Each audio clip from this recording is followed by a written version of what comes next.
Okay, so I guess we're going to get started. Good morning, everybody. My name's Paul Haber. I teach in the Political Science Department. And welcome to the civic discourse / debate. My understanding of the way that this thing is going to run is as follows. In a regular debate, we'd have a certain kind of format, and the idea would be to win the argument, right? And then we might even decide who we thought won the argument. The way we've conceptualized this is more to put forward different points of view and then to have a discussion, a civic discourse about different views on these important issues. And we've got 3 issues before us. The first one is divestment. The second one is immigration, and the third one is ISIS. And the way the format's going to work is I'm going to give each side 4 minutes to put forward their view, a general Republican view and a general Democratic view. Not that all Democrats and all Republicans think the same, but it's going to be an effort. That's the way it's sort of generally formulated, correct? Yes. Okay. So we'll let them know when they've talked for 3 minutes. We'll let them know when they've got 1 minute left, and then at that time they'll end. We'll go back and forth on these 3 issues, and then we'll open it up for discussion. Okay? So why don't we start over here with the issue of divestment? We've got 4 minutes, excuse me. Neat. Okay. You guys, yep. Am I going through? Because I can't tell. Yeah, okay, I am now. So for us, our idea is to reinvest some of the university's money, but not all of it, into 4 basic sectors. So the first sector would be space programs, with the 2 biggest ideas would be into NASA itself, and then also to SpaceX, which is a growing private space company that's been around for about 12 years. They receive contracts from NASA, and they are one of the first ones to actually of a private company and not a government-run program to actually build an engine that worked and achieved a lift. The second one is nuclear energy, with 2 primary focuses being using nuclear energy for space travel, and then also research into thorium-based nuclear energy, which is, compared to uranium, plutonium is much more expensive, so it'd be better for the more academic side of things to research into that instead of the private side of the world. Third section is 3D printing, which is it's a growing industry. I wouldn't be surprised in the next 20 years it becomes profitable, and if a lot of us end up having 3D printers in our houses by the time that we start getting old. And also they're extremely cool. Who wouldn't want a 3D printer? And then the last one is hydrogen fuel cells, which hydrogen is the most common element in the universe, so it's easy to obtain. It burns extremely clean, especially compared to fossil fuels. And also investment and research has been going on since at least 2003. So, I mean, that's really it. Great. So, do you need a mic? Yeah. Use it. Thanks. Okay, so I would just like to take a few seconds to respond to what my opponent just said. My opponent just talked about renewable energy for the large majority of his speech and space flight and space travel. And that's exactly what divestment is about. Since 1990, Kyoto Protocol, governments around the world have acknowledged the problem of global warming and that unchecked it will cause, in essence, a climate catastrophe. Now we're here 24 years later, and what has happened? I mean, I could ask each of you. Nothing has happened.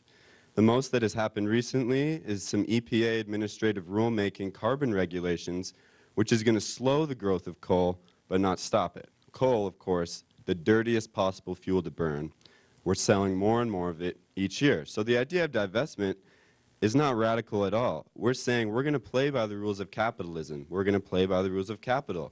We're going to take capital from here in the coal, natural gas and oil industries, and we're going to shift it at the grassroots to the renewable energy industries that need capital in order to innovate and produce the technologies, like my opponent just mentioned, hydrogen fuel cells, which for some reason have not caught on in the majority of cases.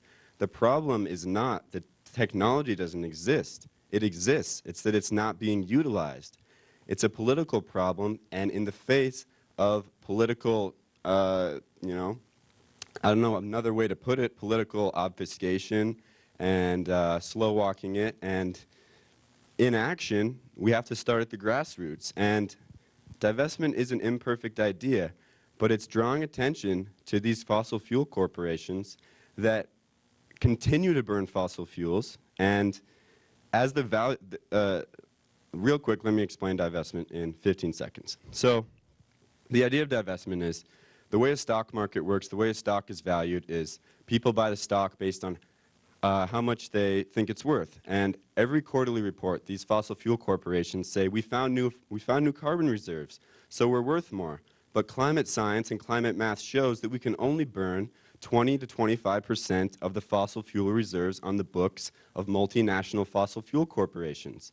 So the idea of divestment is to show this. It's called the carbon bubble. And if we don't attack this carbon bubble, we're going to destroy our whole planet. I mean, I could put it another way, but that's the essence of it.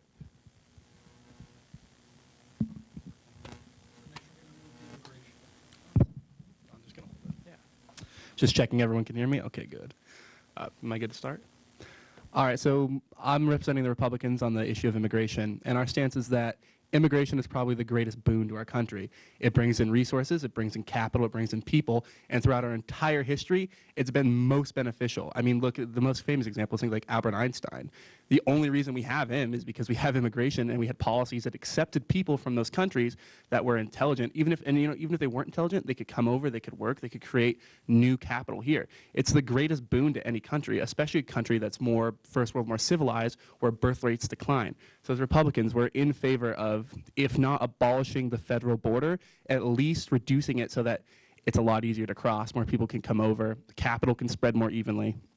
Now, in addition to the economic side, there's also the more authoritarian side, in the sense that a federal border at least, is kind of a silly idea when you get to it, because it harshly reduces your freedom of movement from one country to another. And it doesn't sound like much, but in the case of something, a negative happening, a more authoritarian government coming up, the problem is going to be that when you can't leave the country, you're going to want to leave the country. And people are going to want to come over here too. So it's kind of a big issue. And the spreading of capital essentially means that as our country grows, we can grow with other countries, create more powerful trade, create better private and public sectors, and hopefully, as much as some people don't like this term, we can effectively spread the wealth by creating more true wealth, more true capital, and lifting more people out of poverty. That's it.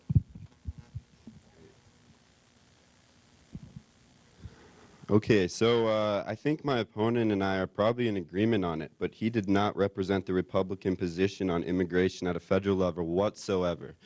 If you look at the immigration bills that have come before the House and Congress, there has been consistent demands for increased militarization of the border, increased funding to build a border fence, and increased and stepped up deportations.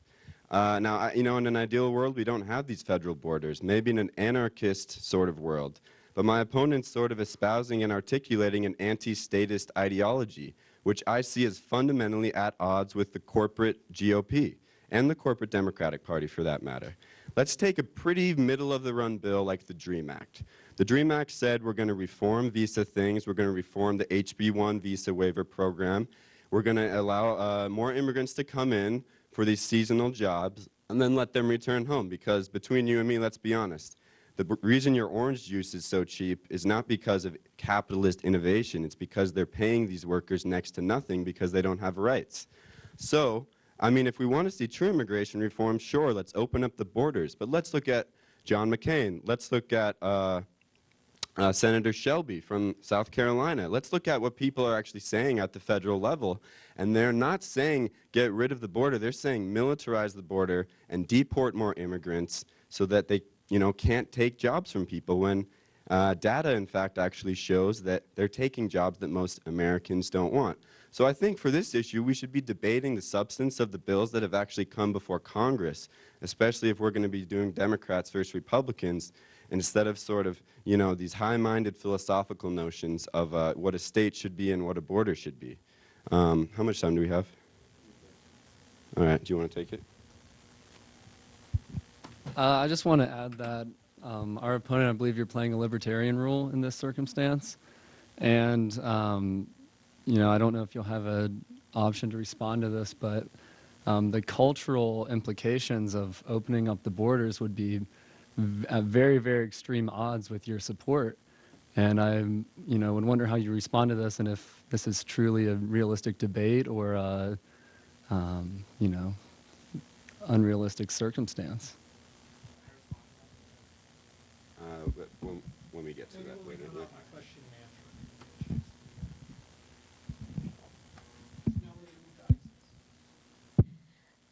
Can everybody hear me?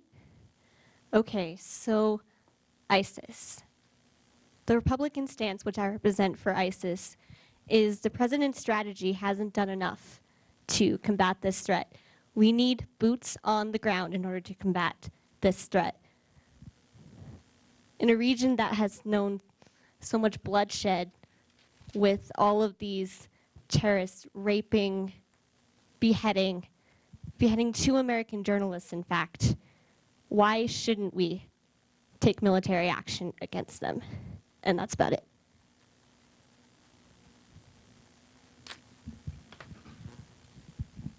Great. I totally respect human rights, and I respect people that respect human rights. But if we want to use human rights abuses as a pretext or a justification for military intervention, then we should be deploying troops at the border, actually, of the United States. To go back to the last question, we should be deploying troops in Burma, China, these sorts of places. The problem of ISIS, you really have to consider the broader context of Middle Eastern politics and that specific region. The U.S. peace strategy in the Middle East has generally been, here's a peace treaty between you, say Egypt and Israel, or Israel and Jordan, or a lot of states between there. We're going to sell weapons to both countries so that you sign this peace treaty. The agreement to pull out of Iraq. We sold Iraq tanks, weapons, missiles, and you know who has those missiles now? You know why ISIS is as big of a threat as it is now? Because ISIS succeeded in capturing the U.S.-made missiles that we sold to the Iraqi government. So in essence, I think statistic roughly shows that we spend around $1 million to destroy a $50,000 Toyota pickup truck that ISIS has got a machine gun on the back of. So I think before we consider pulling boots on the ground, we should take a bigger look at our foreign policy in the region and probably stop selling weapons and missiles and all these things to these sort of corrupt and dictatorial regimes. The ISIS strategy you're seeing now is really, it's hard to say what to do. Is there a good strategy? Should we put boots on the ground again after what happened in Iraq, of course? The U.S. occupation of Iraq essentially decimated the country. There's statistics that show that the rates of cancer and genetic mutation in Fallujah are actually worse than Hiroshima after World War II, after a nuclear bomb was dropped on the city. So any time that we consider military intervention, we ought to take a serious look at our past and our reputation in the region, which I can tell you, knowing Arabs and speaking Arabic and being familiar with Arab history is not very good right now. So I'm going to let my partner add a little bit. Yeah, I agree with everything my colleague said, and I think it needs to be recognized that the political void that was created in this region was due to the United States having boots on the ground and simply throwing a cure closer. Oh, there we go. Throwing a cure at a problem that was created by the same action is the exact definition of insane. So if we don't have more innovative cultural and social cures for this problem, then we're going to continue creating political voids that result in gross human rights travesties such as ISIS.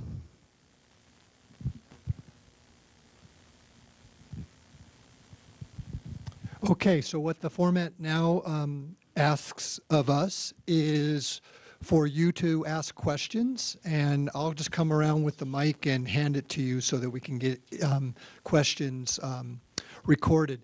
So I would just ask if you, direct your question if you'd like to one or the other side to begin with, and then let's allow for a response from the other side from everything that's said from the front. So would anybody like to get started? A question or a comment?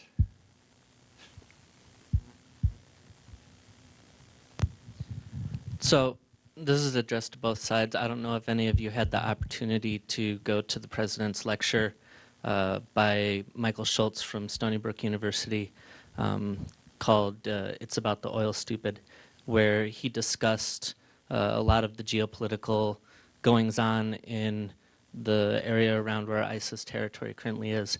And I find it really surprising that both sides of the debate were able to, or were attempting to discuss this issue without ever once bringing up the subject of carbon fossil fuels and the role that that plays. And one of the things that that lecturer brought up that I think is worth considering is the possibility that the U.S. Approach in ISIS territory is not going to defeat ISIS for the purpose or for the reason being that there's no intention of actually doing so. If the information available in the business press is reliable, the majority of targets of U.S. military in that area are not of actual ISIS troops or vehicles or anything, but almost entirely of oil facilities in the area. So why don't we start with the Republican side this time in response? Okay, so one thing you might understand about ISIS is that they receive a lot of funding from rich Saudis, and in Saudi Arabia, oil is still a really lucrative business. So part of this is that they're using their influence with money in these groups to take possession of resources that they can sell to create more money, which would then they can funnel back into these groups to make them larger. Do I need to say anything else? Or oh. So I'm really glad you brought up that lecture. And you make some great points, which I largely agree with. I think access to cheap Middle Eastern oil essentially dominates U.S. Middle Eastern foreign policy. And you can see that, as Mr. Schwartz said, you know, the first bombs that fell in Iraq were not to help the Yazidis on Mount Sinjar, right? They were on the road to the Chevron oil refinery. And so, like I said earlier, the reason that we're selling weapons to a lot of these regimes is because they provide us oil on the cheap and continued access to it. So I think if you take it back a bit, and you can even take this back to divestment, and you can take this back to renewable energy. If the U.S. could figure out renewable energy and start, you know, not being required to rely on this source of cheap oil, we could pull out of the region and quit, you know, having our fingers in it and essentially messing it up. And of course, you're taking like a more critical view of the United States that it has no interest in defeating ISIS. It's essentially being very hypocritical, and that we don't want to defeat ISIS. You know, it's complicated, of course. The question is like, how much of a threat does ISIS represent to the United States? Probably not very much. I mean, the direct United States, but of course they represent a threat to our oil interests. So in that respect, I think the U.S. does want to defeat ISIS, if only for the fact that there's a threat they might control more oil. But if the U.S. can shift to renewable energy and really shift capital to renewable energy, we stand a chance of, you know, like I said, pulling out of some of these troubled regions of the world, because our presence there seems to have only caused more problems. Next.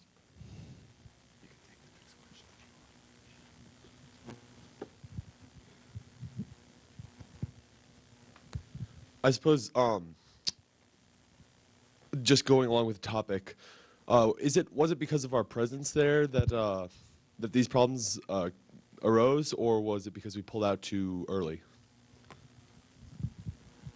Well, when Saddam Hussein was toppled in Iraq, that removed a very stable state, regardless of his policies. It was a political stability in the region that we removed, and allowed for these power vacuums to form and various factions to gain arms and territory and begin the movement that we now know of as ISIS. It's an extremely complex group that I know very little about, so I'm not going to speak on it, but if my colleague would like to. Oh, that's sure. Sure. So, I mean, it's a complicated question. And to consider if we should have pulled out, you'd also need to consider, should we have been there in the first place? And let's say we should have invaded Iraq. Let's say there were WMDs. There's a way to do an occupation, though. You don't immediately disband the security forces. Right after we invaded Iraq, we imposed this policy called de-Baathification. Now, Baathism is sort of this Arab socialism. That was Saddam Hussein's political party. And we said, all you Baathist security officers, you don't have a job anymore. Go home. You're illegitimate. And what do you think they went and did? They joined militias, right? They joined militias that began fighting the U.S. occupation. So once we opened that can of worms, that's where you saw a lot of this sectarian bloodshed over the past decade, you know. In Baghdad especially, Baghdad used to be a mixed religious sort of city. Sunni and Shia used to live next to each other, Christians. And what happened is because of these death squads, essentially, you had a ethnic cleansing happen. And you had the U.S. military, what it was doing in Baghdad was building walls around different Shia neighborhoods and different Sunni neighborhoods to protect them. So eventually, you can only put a lid on this stuff for so long with the military occupation. And the question is whether continuing to occupy Iraq, would we ever have had an opportunity to solve this problem? Would this sort of ethnic tensions that we didn't cause, but we allowed them to unleash? So in that respect, I don't think that we pulled out too early. I think that we could have been much more careful in terms of, the status of forces agreements and what weapons we sold them. But I don't think continuing to occupy Iraq would have done much, especially given what it did over the past 10 years. Yeah, so I largely agree with our opponent. I think the thing that we're forgetting here is, like, Arab history is very diverse. It's very rich. There's a lot of different ethnic minorities, a lot of different ethnicities in general. And when we go in as a country, we pick winners and losers. You can't help it. Whenever you go to war, you have to pick a winner and you have to pick a loser. And when we intervene in conflicts like this, we do not understand what we're doing because there are so many facets to the problem that we don't think about when we go in.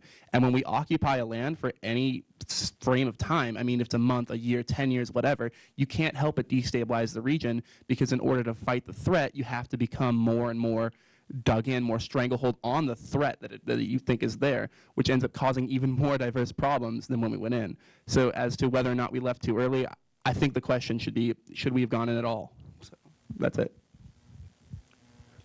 Would the other Republican that actually spoke to the issue like to say a few things? No, it wasn't you. It was you with the microphone. Yes, I can respond to that. I actually think that we did pull out too early from Iraq. I think we lost Iraq because we pulled out too early. I think that's the reason why this threat was allowed to grow as large as it has. And that's about it.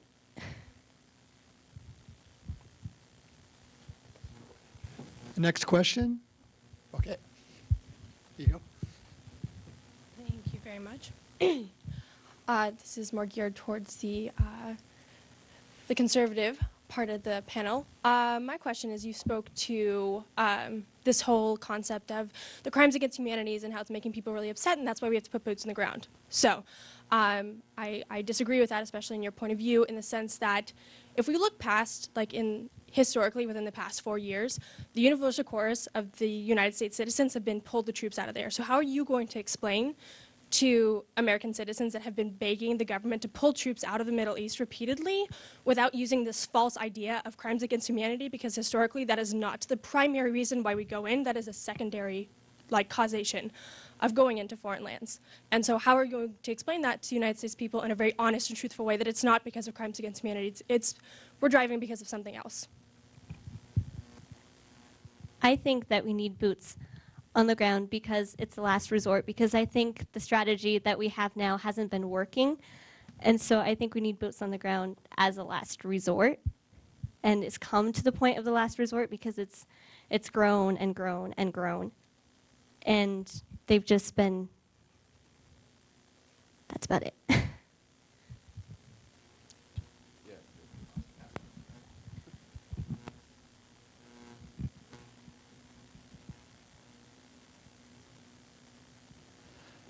I guess we're looking at a similar situation where we have a group fighting for a territory that they believe to be their own and using guerrilla warfare style tactics. And time again, when we've moved into these territories, it's been a huge, huge investment of American money, huge loss of life, and very little to show for it. I think it's very naive to ignore the economic implications of this region. Although according to the Republican Party and Fox News, the U.S. is now a net exporter of fossil fuels, so that should no longer be an issue. But that's not the truth, so looking onwards, putting boots on the ground is a difficult decision. I don't necessarily totally ignore it as an option, but moving in quickly to a group like this, we've seen this before numerous times, and it would be a very poor snap decision. Yeah, I think I'm not, per se opposed to boots on the ground. I'm just saying consider the context. And if there's any sort of, reapplication of U.S. force to the region, I think it needs to come along with a few other things, like the U.S. will no longer support dictatorial regimes that abuse human rights. If we want to say we're going in there for humanitarian reasons, then we should back up our rhetoric with actual moves. And our peace policy should reflect that. And in my opinion, it doesn't right now. So, yeah, like I said, I think that we have a military, and occasionally you need to use it, but you need to, couple that with diplomacy and peace building and other sorts of things before you make a big decision like that.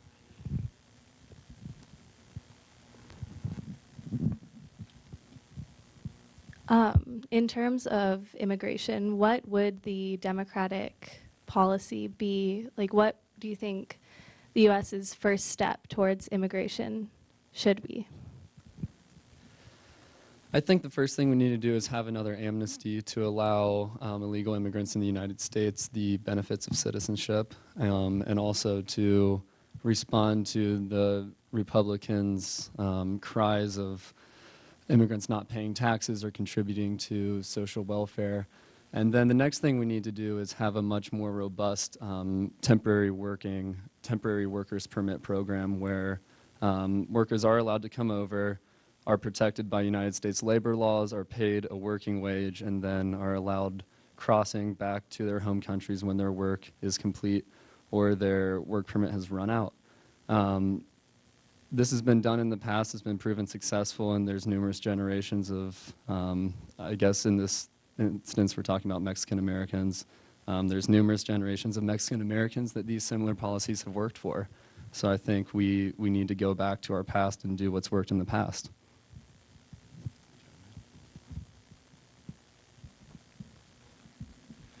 I think the thing that we really need to work on is a whole visa. We need to start cleaning up our visa program immediately and start making it more streamlined, more straightforward, and get more people over. I don't care if they're from Mexico or Russia, wherever they want to come from. These people need to come from, wherever they want to come from, I should say. And I think the next thing that we need to do is, people always say, well, and then they brought it up, part of the problem is that they don't pay taxes. Well, I think part of the issue is that the taxes are so stupid, basically, because they penalize people who want to come over and work, and they penalize businesses who want to hire people. So part of it's going to be a change in the tax system and then a change in the visa implementation, because as much as I would enjoy having a very, very lessened border, I think the best that we're going to ever be able to get, the best compromise, is going to be to streamline the visa system. I think that's it, you guys. Sure. I want to make one comment. I think if we're going to do amnesty, it shouldn't be immediate citizenship, but instead they should put on a shortened path towards becoming a citizen, depending on how long they've been here, if they do have a job, and also children. If they have children, then it should be easier for them to become citizens, but they shouldn't be immediately made citizens, though. Great. So I would just like to point out that the Constitution requires a person born in the United States to become a citizen upon birth. So if we want to follow that good old tradition of the Constitution, we can't really mess with that part of it. I would also like to point out that most of the things my opponents are talking about were included in the DREAM Act. Now, a cursory political analysis of that will show it was blocked by Republicans. And so I would like to see my opponents directing more criticism at the leaders of their party, because the leaders of the Republican Party, some of them have supported immigration, but many of them have taken a clear stand against reform of the visa waiver programs. I mean, we're in agreement, but if we want this to reflect the actual partisan dynamics of our Senate and our House, then we need to be, saying where's the money at? Like, why are we trying to put more drones and more troops and more Homeland Security people along the border when these people aren't really causing problems? To speak to the amnesty thing, the DREAM Act as well did not say immediate amnesty. It had a process for it. But there is a significant section of the Republican right that says no amnesty whatsoever. So I wish that it was different, and I respect my opponents in their views, but I hope that they can communicate this to the leaders of their own party, and that we can have a change in immigration policy, because it's destroying families. I mean, people are deported from this country, and if their children are born here, they're citizens, and then they get deported and they get split up, and it's a human rights crisis happening at our southern border, and the policy needs to reflect that more than anything. Would the Republicans like to respond? So I'll agree. A lot of the establishment GOP have an issue with immigration, but I think the thing that they're focusing on is the establishment GOP. The problem is that the GOP is not a static party in the sense that, I mean, you have a lot of young people coming up that are more, I'll say, libertarian-oriented like me. A lot of libertarians work in the Republican Party now, and we are pretty big on immigration. You've had people like Rand Paul, and when he was a Republican and still kind of is, he's on the fence now, Gary Johnson, people who were totally in favor of immigration. They loved it. They wanted it. They didn't want borders. They didn't want stuff like that. And so I think, I mean, I agree with you completely. Establishment GOP, they have issues. They don't think far ahead. They have too many, I'll say it, special interest groups that they lobby for, that they care about, and they don't put the actual Constitution, the actual policies that matter in place, and that's a problem. And so I agree. We need to combat that. That's why I went into the GOP, so I could work towards fixing this issue. Next. Is there another question or comment? We've got about 10 minutes left, if people would like. So both sides are interested in opening the borders and making it easier for immigrants to come into the country. I guess, what are some projected drawbacks for the United States? Not ignoring the human rights issues with the families being torn apart, but kind of looking more at what are some potential drawbacks of allowing this, and what would your response be to these drawbacks? Do you mind if I go first?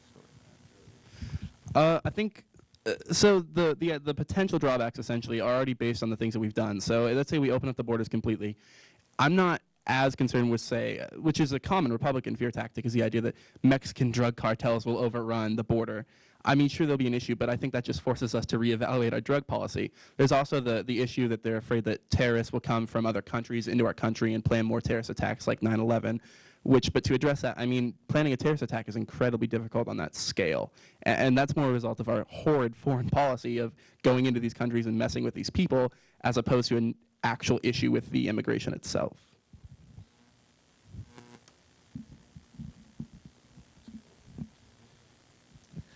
The points I advocated earlier weren't necessarily opening up the border in any way. It was more adjusting the policy to the realistic conditions that are on the ground. People want to come over. People want to get jobs and earn living wages in the United States so they can send money home and be successful in their own country where the same economic opportunities don't exist. I have absolutely no intentions of opening up the border to any scale that my opponent I don't think you should be sitting on that table, but maybe somewhere in the back of the room, just because of the political scale he's on is nowhere near the ruling majority that his party just gained. But looking forward, I think it's just adjusting the policies to the realistic conditions on the ground instead of just saying, okay, we're going to open the border, because that's completely ridiculous and way off any kind of political reality in the United States today.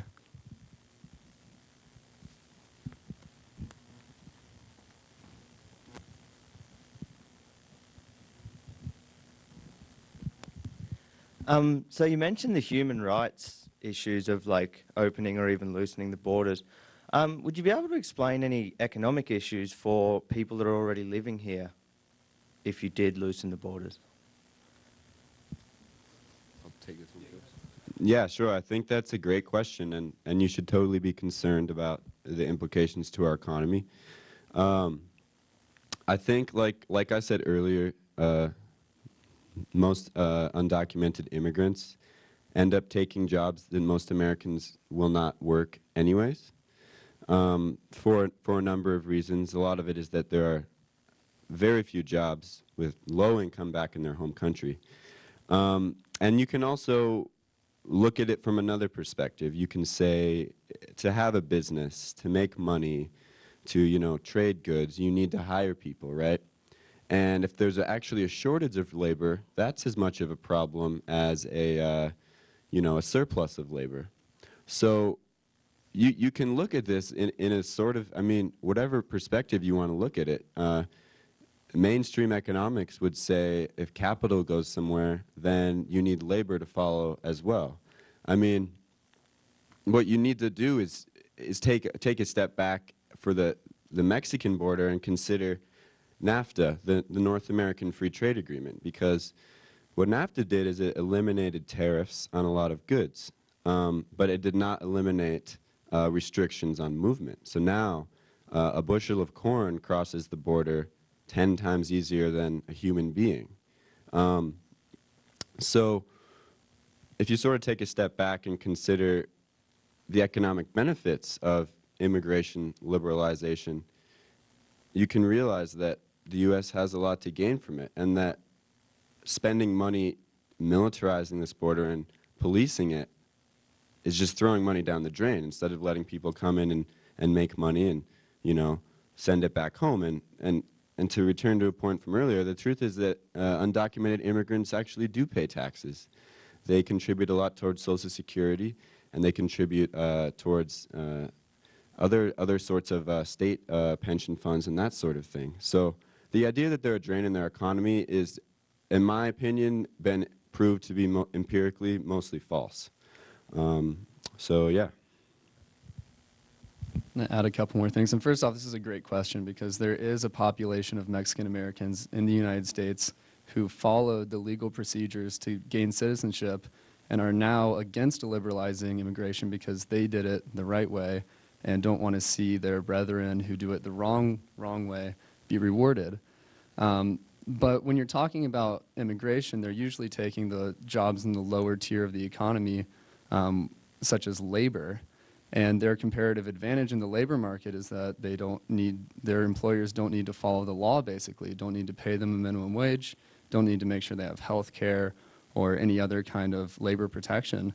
And by formalizing them in the labor sector, it would remove their comparative advantage and thus level the playing field, allowing those already in the United States and those coming over the border through easier procedures that would come from liberalizing immigration, so it would level the playing field.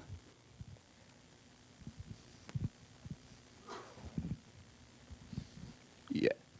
So one of the common issues that people bring up with immigration is the idea that if you bring a huge surplus of workers over that can be paid low wages or can effectively circumvent the law and reduce costs in businesses, you're going to see a decline in labor that's, I guess, would be considered American, and that people that have citizenship are going to get it.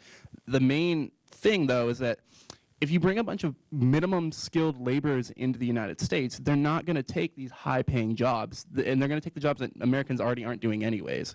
But if you legalize these people, or if you grant them citizenship, the thing is that the new opportunities that they can create for Americans and for themselves is astounding. One of the biggest problems we have in America is that we have a huge lack of plumbers, carpenters, electricians. The jobs are out there, but we don't want to take them. Well, if you could effectively legalize these group of people and let them get these jobs, the capital that they'd create, the new wealth that they'd create, it would be a huge increase for us. It would be a net gain. And furthermore, I think it would force us to evaluate our social policies and our tax policies and sort of have a real truthful discussion of how much taxation is too much taxation and what taxation is intelligent taxation. Because I think that's one of the issues, is that businesses are taxed to a point that if you're a small business, because of the way the laws work, you kind of get stomped on by the bigger businesses who've effectively lobbied for control, and they can basically create and craft laws that only benefit them. But if we could get immigration in, we could force a discussion and force a change so that everyone had to play fair, because there would be no ability for them not to, which I think would be an even bigger net gain, the breaking of a corporation control. Like that would be an amazing thing. But that's it. We have maybe time for one more, if there's anybody that has one last question, or... Okay, if not, I'd like to thank everybody for coming, and have a nice day.